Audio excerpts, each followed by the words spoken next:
Hello there. Hello there. How are you? Happy Friday, everyone. Happy Friday.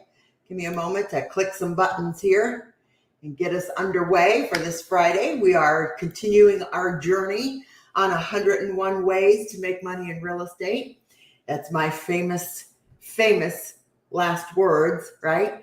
101 ways to make money in real estate. And what I did, of course, was jump into a large Facebook group and ask the question, if the name of the book is 101 Ways to Make Money in Real Estate, what would you name one of the chapters? And I was blessed with 101 chapter names. So this year we're going through the whole list, 2 at a time, 2 chapters every week. I'm glad that you're joining me and following on the journey. Okay?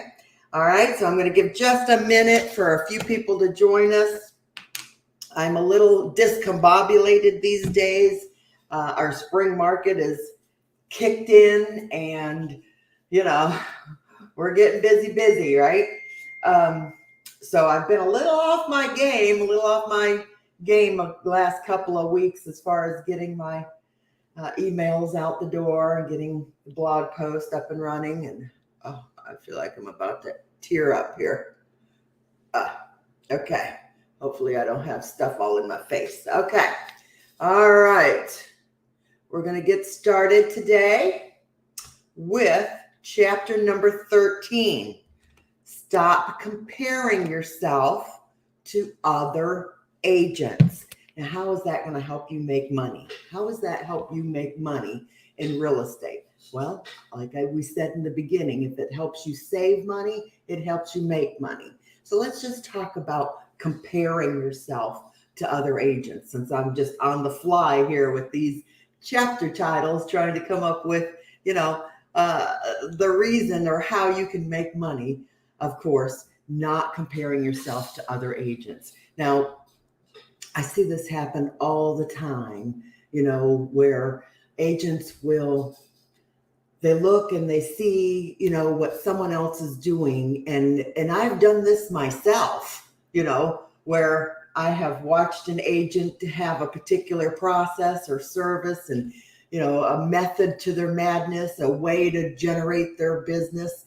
And I've watched and I thought, okay, I can do that. I'll pull the trigger on all the tools. I can pull this together pretty easily. But, it always has a tendency to fall to the wayside if it isn't something that I'm truly committed to. And I wasn't truly committed to it because I was comparing myself to someone else, right? Your avatar is going to be attracted to you because like attracts like. So if you or I try and jump out and do something that is just not something we're comfortable with, and I'll give you an example. It was text messaging, mass text messaging, right? If you're going to mass text message, that needs to be something you're comfortable with.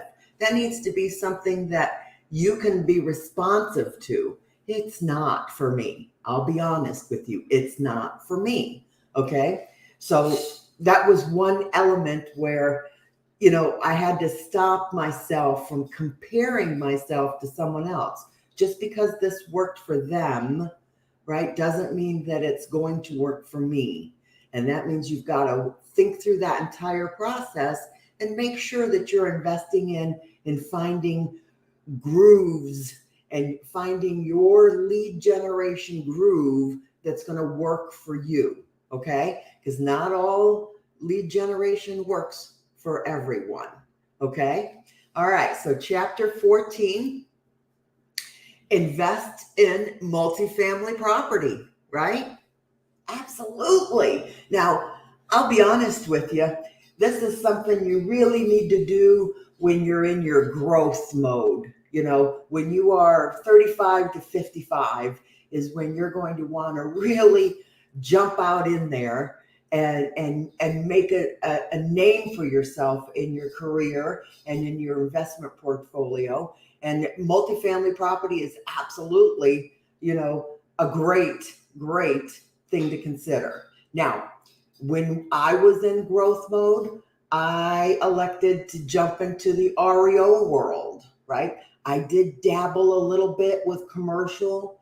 I thought maybe that might be something I'd have some interest in. But I'm telling you, if you don't have a real passion for it, for that particular niche, don't worry about it. It's not for you. Okay. But let's talk about multifamily for a minute here. If I were so inclined and I wanted to jump into the multifamily world, where would I begin? Where would you begin? Where do you think you would turn to dip your toes into something new?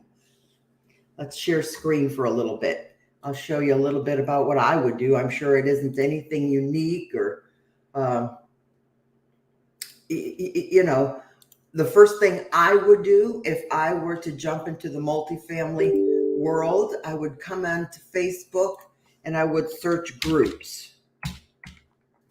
Let's just search multifamily. Let's see what we get. Multifamily Investor Nation, multifamily. Let's just plug that in. We're going to pull up groups. Multifamily real estate, 17,000 people in that group, 48,000 members. Now, when I look at groups, let me tell you, I look at what the posts are. This is 5 posts a day, 10 posts a day. You want to make sure that you're looking at an active group, right? So anytime that I'm looking to learn something new, that's the first thing I'm going to do is search Facebook, and I'm going to jump into about a dozen groups that are relative to the topic that I want to learn. Okay. Then you're going to surround yourself with like-minded people. When you get into these groups, okay, make sure that you set the notifications in that group for all, because you want to, like I said, you're going to want to dive into something and learn something new that's going to help you build wealth in your life. You're going to want to plug in and make sure that you're getting all of the information that you can out of this particular group. Okay, so there you have it. Just go ahead. There's lots of multifamily investing meetups, Florida multifamily jobs. Facebook is a huge search engine. Okay. So absolutely, that would be the first thing that I would do if I wanted to learn multifamily investing. I would jump into several Facebook groups, and then you're going to find a mentor. You're going to find somebody that you can hopefully talk to and plug into, and invest in them, invest in yourself, learn what you need to learn and get your resources in place, start your networking activity, build up your connections and learn something new, and it falls into place. I started doing REOs by pulling the trigger on a $47 course. And let me tell you what, that was probably before Facebook or in the Facebook's infancy, because I responded to an email solicitation and pulled the trigger and purchased that course that set me on my path for 12 years of listing and managing REO property. Okay, so decide what course of action you'd like to take and put your stake in the ground, because these are niches, especially if you have a boutique brokerage or even a small brokerage under 25 agents. These are niches that you can build that put a foundation under your business, right? Because you can't always depend on a sales force.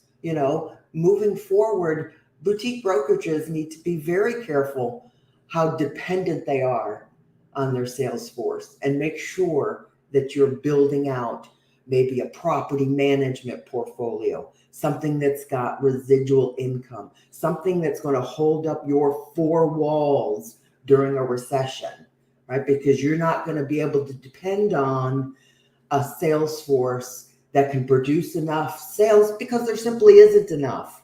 There's going to be that period of time in every shift where there just simply isn't enough, and that's the quiet before the storm.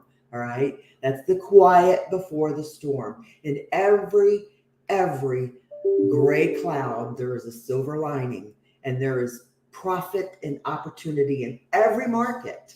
You've just got to be able to foresee what's going to happen and put yourself in a position quick enough so that you're catching that wave up and not down.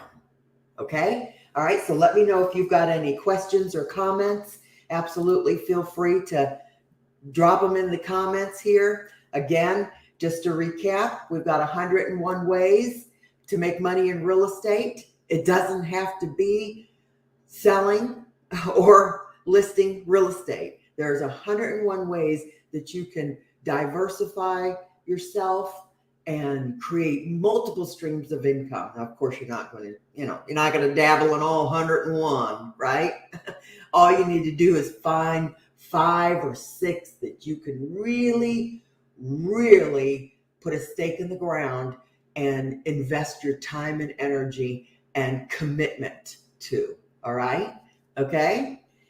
You gotta definitely think outside the box, mostly when you're an entrepreneur, and jumping in and starting something new is absolutely going to be something that will allow you to profit in the future. That's what you have to build and plant the seeds, as I always say, right?